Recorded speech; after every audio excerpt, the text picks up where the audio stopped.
Hey guys, I first just want to say I'm not going to be saying anything of relevant importance in this video, I don't think. I'm mostly just coming on here to let you guys know that I'm okay and that it's not very convenient to be my age with the impending apocalypse coming among us. I am not in menopause, you guys, but I'm close enough. I'll be 42 this summer.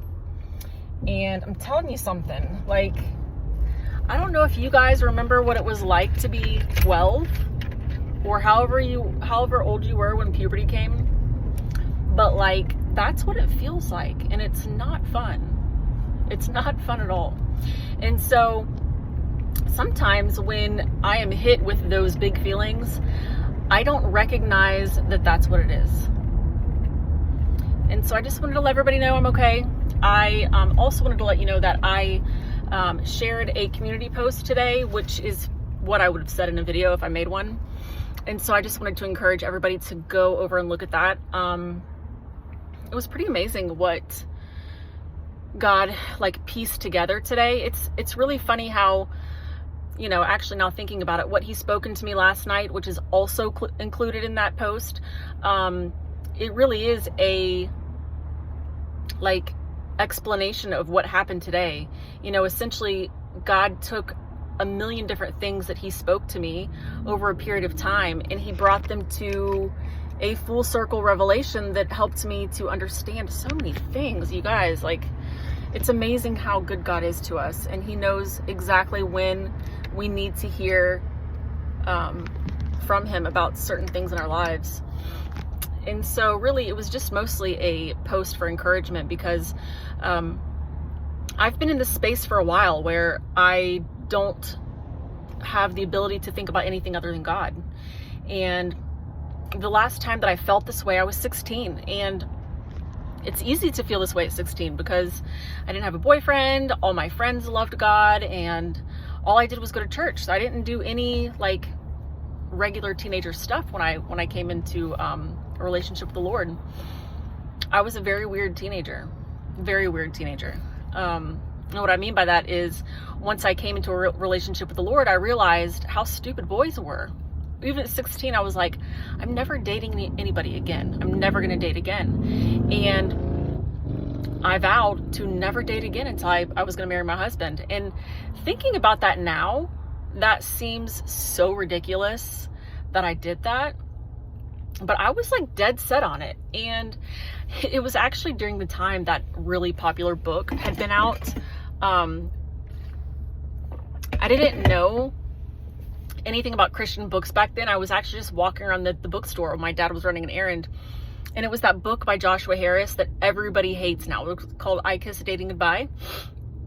And it was in that book that I was reading about the importance of staying pure for Christ before you get married. And I had not great experiences with boys leading up to this, and I just was not into what they were into. I was not that girl. And needless to say, I used that as a reason to just cut everybody off, because I was not wanting to dabble in that world of disgusting boys. But I knew that I wanted to marry somebody. I wanted to be married. I wanted to be a mom, all those wonderful things that kids dream of. And at 17, I decided, a year later, I was like, I'm going to grow my hair out for my wedding. And so I did. And everyone's like, your wedding, you're a kid. And I'm like, yeah, but I want to have really long hair at my wedding. And it was probably my senior year. It was my senior year. So it was 2001 in January. I first... Actually, that's a lie. Let me go back a little bit. I was 16 when I first saw my husband. And that would have been in that would have been 98 probably. In 1998, I first saw Eddie. But see, the thing is, when I was 16, he was 20. And that's kind of gross when you're 16 and they're 20. And I just remember thinking, oh my gosh, he's so cute. But I was in my I'm not dating phase. And my parents would have never let me date a 20-year-old anyways. But that's not the point. But my senior year, right before I turned 18, I was going to be 18 that summer. And so January of 2021, I remember that I was in church with him. He had friends that were not my friends because we were different ages. But we got to this place where we started to have mutual friends. And I remember in that January, I prayed to the Lord. I was like, God, I've been single for a really long time. I mean, guys, when you're 17, being single for 18 months feels like 10 years. It felt like it to me. But I remember praying like, Lord, if this guy is somebody that I can date, you know how I feel about him, but I really want it to be like a supernatural thing. Like, I knew at the time that I was a cute little senior and I could have gone up to him and flirted with him and done whatever I did a million times before with the boys, but I was in a different space. I wanted to be pure before the Lord. And so my prayer was, if him being in my life is your will, then I pray, Lord, that you would make it happen in such a way that I knew it could only have been you. And as time went by that summer, we were spending time with mutual friends. So he was friends with a guy named Matt, and I was friends with his wife, Kelly. And my husband, he's a very quiet person. I talk circles around him and have for the last 24 years. Poor guy. But needless to say, one night in October of 2021, Kelly, this was back in the AOL Instant Messenger days, Kelly got on her screen name really late at night, which was odd because I had not been on the computer all summer and I was in college, and so it was very odd that I got on this night. Obviously it was God. And I was like, hey Kelly, what are you doing? And she was like, oh, this isn't Kelly, this is Eddie. I'm playing games on the computer under Kelly's name. And that's how we spoke for the first time. Even though we had hung out probably countless times in the same place, he never so much as even looked in my direction or looked at me. And it's actually really funny because we both remembered that summer when I was sitting on Kelly's bed with my sister, and he was building like a shelf for a closet or something. And me and my sister were like, man, Dad sucked at doing anything in the house. I remember I said, I hope that when I get married, my husband is really handy. And we laugh about that because who knew that I was going to be marrying him? So needless to say, we met online. And the next day he called me for the first time. We were officially together a week later. The week after that, we told our parents we were getting married. And then 4 weeks later, he proposed to me. And so that's how I met my husband. I don't even know how this turned into this. So I hope you enjoy my testimony of how I met the love of my life. But anyway, the point is, when you trust God and you're faithful to the Lord, you will be able to hear his voice and he will lead you every step of the way. And so, just so you know, even though I was 18 and I got engaged 5 weeks after I met this person, it was because of my specific prayer earlier that year and the time that I took to prepare for my spouse, that I believe God blessed me with the ability to be married young. And we actually bought our first house together. I'm going to tell you another testimony because this is a good one too. We bought our first house together like 6 weeks after we got engaged. This sounds crazy saying this out loud. My kids, I would kill them. Well, anyways, when he bought his first house, he obviously lived there and I didn't. And he couldn't afford groceries. He could afford all of his bills, but he couldn't afford groceries. And one day, I was supposed to buy his groceries. I had $60, but that was also how much I needed to tithe. And I was very faithful to the Lord back then with my 10% tithe. And I tithed Eddie's grocery money to the church. And I was like, I guess I'll just tell him later he's going to have peanut butter and jelly all week. And I felt bad because that was his food. Like, he was going to starve because of me. But the coolest thing happened because we came home after church and somebody had been in our house. They didn't break in, but like somebody had gone into our house. Only our parents had keys. And apparently his mother had been at church that morning. And God spoke to her to leave church and go buy us groceries. Like, how good is God to do stuff like that? It was these types of testimonies leading up to our great falling away that I knew God was exactly who he said he was in the Word. The problem was I couldn't figure out how to get back to that space after falling into so much sin. And, it took a minute for me to realize that all I had to do was confess and repent. And so I guess if there's a lesson to learn from this random blurb of me today, it would be that there is nothing God can't forgive you of, that he longs to be close to us, always. And those times when we feel like we can't hear him or he's not with us, the truth is he's always been with us. It's just we walk away from him. We hear him when we're on the narrow path, but when we opt for the wide path, it gets a little difficult to hear him. Sometimes we can't hear him at all.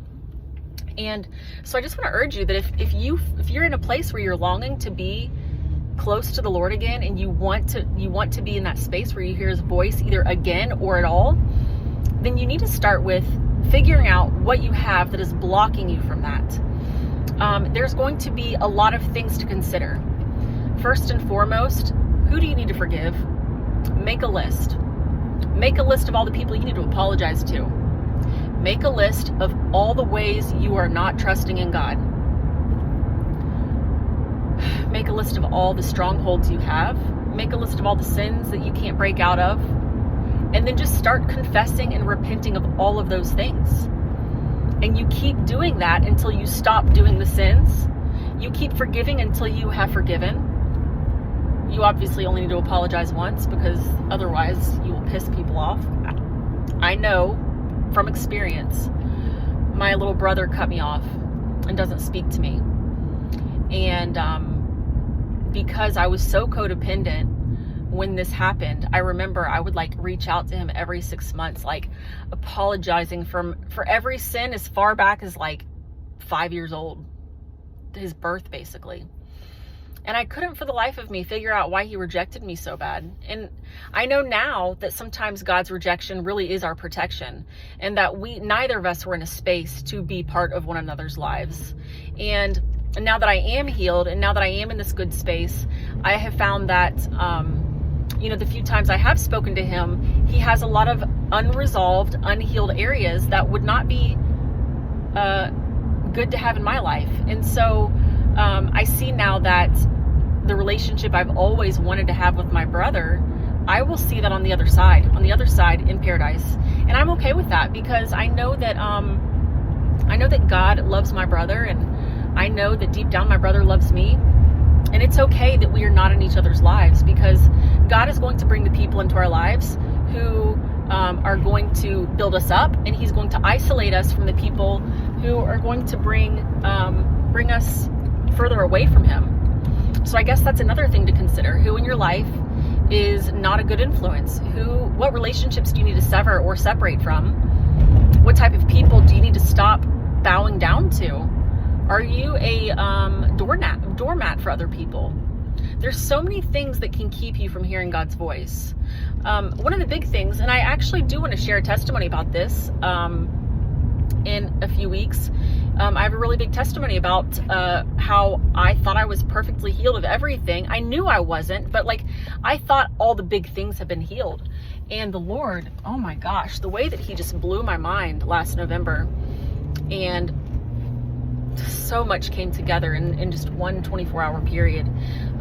You would be amazed. And that's how it works. When the light of Christ comes into your life and starts to expose those dark places that you have not cleansed out yet, the more you cleanse out and make room for him, the brighter the light grows inside of you. And the brighter that light grows inside of you, the more darkness gets exposed.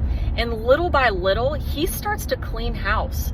But that means you have to ignite the fire, okay? You can't ignite your fire without oil. You can't get oil without being pressed. You can't be pressed without suffering. Okay?